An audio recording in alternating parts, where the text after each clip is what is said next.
یہ وہابی چلو فاتحہ سے منع کرتے ہیں، بات سمجھ میں آتی ہے، فاتحہ نہیں مانتے. چلو یہ قبروں پر نہیں جاتے، یہ ان کے یہاں حرام ہے، منع ہے، یہ نہیں جاتے، چلو بات سمجھ میں آتی ہے. ارے شب برات کی رات تو ہم کوئی غلط کام نہیں کر رہے. رات ہوتی ہے، مسجدوں میں لائٹنگ کر دی جاتی ہے، مسجدوں کے دروازے کھول دیے جاتے ہیں، لوگ آتے ہیں مسجدوں میں بیٹھ کر تلاوت کرتے ہیں. قبرستان پہ لوگ جاتے ہیں، اپنے ماں باپ کے حق میں، اپنے رشتہ داروں کے حق میں مغفرت کی دعا کرتے ہیں. اس میں کون سی غلط بات ہے؟ مائیں بہنیں گھروں میں مصلی بچھا کر 100 رکعت نمازیں پڑھ رہی ہیں، کون سی غلط بات ہے؟ یہ وہابی تو نماز پڑھنے سے بھی منع کر رہے ہیں، یہ وہابی تو قرآن کی تلاوت سے بھی منع کر رہے ہیں، یہ وہابی تو تہجد پڑھنے سے بھی منع کر رہے ہیں، یہ اپنے ماں باپ کے لیے مغفرت کی دعا کرنے سے بھی منع کر رہے ہیں. میرے بھائیوں، اللہ گواہ ہے، ہمیں نہ نماز سے کوئی عداوت ہے، نہ ماں باپ کے لیے مغفرت کی دعا کرنے سے کوئی عداوت ہے، نہ قرآن کی تلاوت سے ہمیں کوئی عداوت ہے. ہمیں عداوت ہے تو ہر اس عمل سے جس عمل کے اوپر جناب محمد الرسول اللہ صلی اللہ علیہ وسلم کی مہر نہ ہو. ہم کہتے ہیں اتنی ہی برکت والی رات تھی تو جیسے میرے نبی رمضان کا آخری عشرہ آتا تھا، حضرت عائشہ کہتی ہیں کان رسول اللہ صلی اللہ علیہ وسلم اذا دخل العشر، جب رمضان کا آخری عشرہ آتا تھا اللہ کے پیارے حبیب احیا لیلہ وایقظ اہلہ وشد مئزرہ، اللہ کے نبی پوری رات جاگا کرتے تھے، اللہ کے نبی کمر کس لیتے تھے، رات برات تہجد کی نماز پڑھا کرتے تھے اور خود بھی پڑھتے تھے، اپنے گھر والوں کو بھی جگایا کرتے تھے. اگر آج کی یہ برکت والی رات ہوتی، اگر آج کی رات کی اتنی امپورٹنس ہوتی، اتنی اہمیت ہوتی، تو میرے نبی نے ایک تو صحیح حدیث ضرور مل گئی ہوتی، ایک دلیل تو ضرور مل گئی ہوتی، ایک صحیح حدیث تو ضرور مل گئی ہوتی کہ میرے نبی نے خود بھی یہ عمل کیا ہوتا اور صحابہ سے بھی کروایا ہوتا، اپنی بیویوں سے بھی کروایا ہوتا. دلیل ملی، کیسی دلیل ملی؟ آئیے ایک حدیث پڑھتا ہوں. ہمارے بغل میں شب برات کی فضیلت میں جلسے ہو رہے ہیں نا، ہر جلسے میں یہ حدیث ضرور پڑھی جاتی ہے. آئیے میں پوری حدیث پڑھتا ہوں. امام ترمذی رحمۃ اللہ علیہ حدیث لائے ہیں. حدثنا احمد بن منیع قال حدثنا يزيد بن هارون قال اخبرنا حجاج بن ارطاط عن يحيى بن ابي كثير عن عروة عن عائشة قالت فقدت رسول الله صلى الله عليه وسلم ليلة فخرجت فإذا هو بالبقيع فقال أكنت تخافين أن يحيف الله عليك ورسوله؟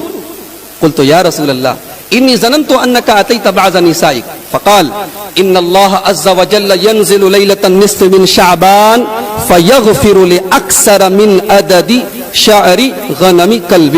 رواہ الترمذی فی کتاب الصوم. میں نے پوری سند کے ساتھ حدیث پڑھی. امام ترمذی روایت کر رہے ہیں حضرت عائشہ سے.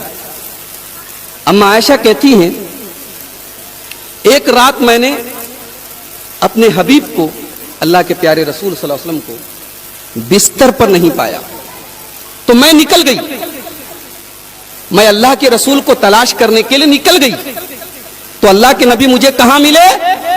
بقیع کے قبرستان میں. کہاں ملے؟ بقیع کے قبرستان میں. جیسے ہی اللہ کے رسول کی نظر میرے اوپر پڑی، آپ نے فرمایا عائشہ کیا تم نے یہ سوچا کہ اللہ اور اس کے رسول تمہارے اوپر ظلم کریں گے؟ یعنی عائشہ کیا تم نے یہ سوچا کہ باری تو تمہاری تھی، دن تو تمہارا تھا اور میں تمہیں چھوڑ کر کسی اور بیوی کے پاس چلا گیا؟ حضرت عائشہ نے فرمایا نہیں ہے اللہ کے رسول، میں نے سمجھا کہ آپ کسی کام سے، کسی ضرورت سے، کسی غرض سے اپنی کسی بیوی سے ملنے کے لیے گئے ہوں. آپ نے فرمایا عائشہ 15 شعبان کی رات کو اللہ تبارک و تعالی نازل ہوتا ہے، اللہ تبارک و تعالی نازل ہوتا ہے، اللہ تعالیٰ اترتا ہے اور قبیلہ بنو کلب کی بکریوں کے بالوں کی تعداد سے بھی زیادہ لوگوں کی مغفرت کرتا ہے. یہ حدیث شب برات کی فضیلت میں ٹاپ 10 حدیثوں میں سے. اس کو سب سے پہلے پڑھتے ہیں. اس حدیث کو میں نے سند کے ساتھ پڑھا ہے. آئیے ایک بار پھر سند پڑھتا ہوں. امام ترمذی کہتے ہیں حدثنا احمد بن منیع قال حدثنا یزید بن ہارون قال اخبرنا حجاج بن ارطاط ان یحیی بن ابی کثیر ان عروۃ عن عائشہ. یہ سند ہے. اس سند میں ایک راوی ہے حجاج بن ابی ارطاط. یہ کس سے روایت کر رہے ہیں؟ یحییٰ بن ابی کثیر سے. اور یحییٰ بن ابی کثیر کس سے روایت کر رہے ہیں؟ عروہ سے. اب امام ترمذی رحمۃ اللہ علیہ اس حدیث پاک کو بیان کرنے کے بعد خود کہتے ہیں سمعت محمدن، میں نے اپنے استاذ محترم امام المحدثین امیر المومنین فی الحدیث سیدنا امام بخاری رحمۃ اللہ علیہ کو یہ فرماتے ہوئے سنا کان یضعف ھذا الحدیث. امام بخاری کہتے ہیں یہ حدیث ضعیف ہے. کون کہہ رہا ہے؟ کون کہہ رہا ہے حدیث ضعیف ہے؟ کوئی یہ نہ کہے کہ وہابی کہہ رہا ہے. کون کہہ رہا ہے؟ بخاری کہہ رہا ہے. امام بخاری کہہ رہے ہیں. اور کعبے کے رب کی قسم، علم حدیث میں جو مقام امام بخاری کو حاصل ہے وہ کسی اور کو حاصل ہے.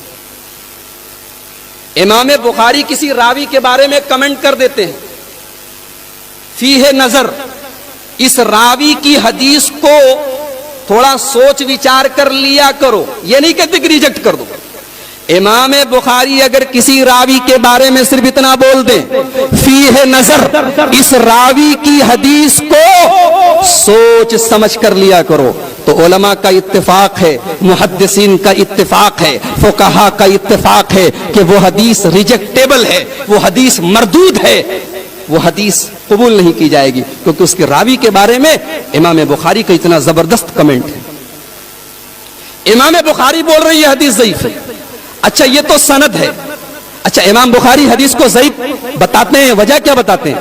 امام بخاری کہتے ہیں، اور یہ جملہ بھی ترمذی کے اندر موجود ہے، امام بخاری کہتے ہیں اس حدیث میں ایک راوی ہے حجاج بن ابی ارطاط، اس نے یہ حدیث روایت کی ہے یحییٰ بن ابی کثیر سے، جبکہ دونوں کے بیچ میں سما ثابت ہے.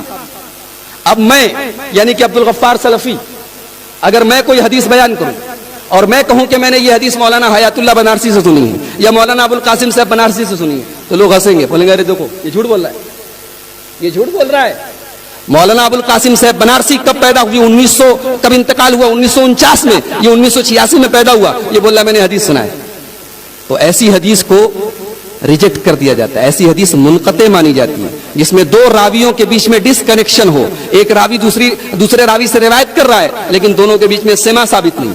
تو امام بخاری بول رہے ہیں کہ اس حدیث کا راوی حجاج بن ابی ارطاط، یہ حدیث جس سے روایت کر رہا ہے یحییٰ ابن ابی کثیر، دونوں کا سما ثابت نہیں ہے. اور یحییٰ ابن ابی کثیر اس حدیث کو روایت کر رہے ہیں عروہ سے، اور ان کا بھی سما ثابت نہیں. یعنی حدیث میں دو جگہ ڈس کنیکشن ہے، حدیث میں دو جگہ انقطاع ہے، حدیث منقطع ہے. ایک بے بنیاد حدیث کی بنیاد پر ہم شب برات منائیں؟ اہل حدیث کا مسلک اتنا کمزور نہیں ہے، دین کو ہم اتنا کمزور نہیں سمجھتے کہ ضعیف اور موضوع اور من گھڑت روایات کی بنیاد پر ہم کوئی عمل شروع کریں. صحیح حدیث لے آؤ، انشاءاللہ سب سے پہلے اہل حدیث کی مسجدیں کھولیں گی، سب سے پہلے تلاوت اہل حدیث کرے گا، سب سے پہلے اپنے مردوں کے لیے دعائے مغفرت اہل حدیث کرے. اچھا ایک بڑی عجیب بات حدیث میں دیکھیے، حضرت عائشہ کہتی ہیں کہ میں نے اللہ کے نبی کو بستر پہ نہیں پایا تو میں گئی. کہاں گئی؟ بقیع کے قبرستان میں. قبرستان میں جانے کی کیا ضرورت تھی؟ اگر واقعی میں یہ مغفرت کی رات ہے تو مجھے بتاؤ.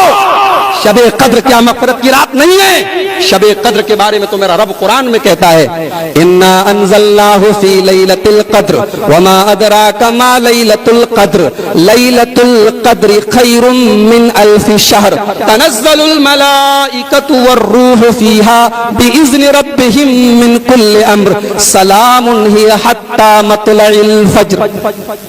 شب قدر کے بارے میں تو میرے رب نے پوری قرآن کی سورت نازل کر دی. میرے رب نے کہا یہ اتنی مبارک رات ہے کہ ایک رات کی عبادت 1000 مہینے سے افضل ہے, 84 سال کی عبادت سے بہتر ہے اس رات کی عبادت. لیکن ایک روایت دکھا دو, ایک حدیث دکھا دو, ایک سند دکھا دو, ایک دلیل دکھا دو کہ شب قدر کی رات میں میرے نبی قبرستان جا کے دعائیں مغفرت کرتے تھے. سن لو, اہل حدیث کا عقیدہ یہ ہے کہ ماں باپ کے لیے مغفرت کی دعا گھر بیٹھ کر بھی کر سکتے ہیں, مسجد میں بھی کر سکتے ہیں, اور قبرستان جا کر بھی کر سکتے ہیں. قبرستان جانا ضروری نہیں, ٹھیک ہے جا سکتے ہیں. ابھی ہمارے صدر محترم نے پوری قبر کے تعلق سے پوری حدیثیں پڑھی, لیکن یہ عقیدہ کہ ماں باپ کی مغفرت کی دعا تبھی ہوگی جب ہم قبرستان پر جائیں گے, یہ عقیدہ اسلام کا نہیں ہے. معاف کیجئے گا, یہ ان کا عقیدہ ہے جن کا مذہب قبرستان سے شروع ہوتا ہے اور قبرستان میں جا کر ختم ہو جاتا ہے. اس رات کا نام شب برات کیوں پڑا جانتے ہیں؟ براءت, یہ براءت بنا ہے تبرہ سے, یہ براءت بنا ہے تبرہ سے, اور تبرہ یہ روافض کی اصطلاح ہے, یہ ابو بکر و عمر کے دشمنوں کی اصطلاح ہے, یہ صحابہ کو گالیاں دینے والوں کی اصطلاح ہے, جو نماز میں جب تک حضرات شیخین کے اوپر, سیدنا ابو بکر صدیق کے اوپر, حضرت عمر فاروق کے اوپر جب تک براءت کا اظہار نہ کر لیں, جب تک ان سے اپنے آپ کو بری نہ کر لیں, ان کی نماز قبول نہیں ہوتی. اور جو اپنی آنکھوں میں یہ سپنا سجوئے ہیں کہ جب ہماری حکومت ہوگی مکہ اور مدینہ پر تو ہم ابو بکر کی قبر سے اور عمر کی قبر سے ان کی لاشوں کو نکال کے سولی پہ لٹکائیں گے, جن کا یہ سپنا ہے ان کے لیے یہ شب برات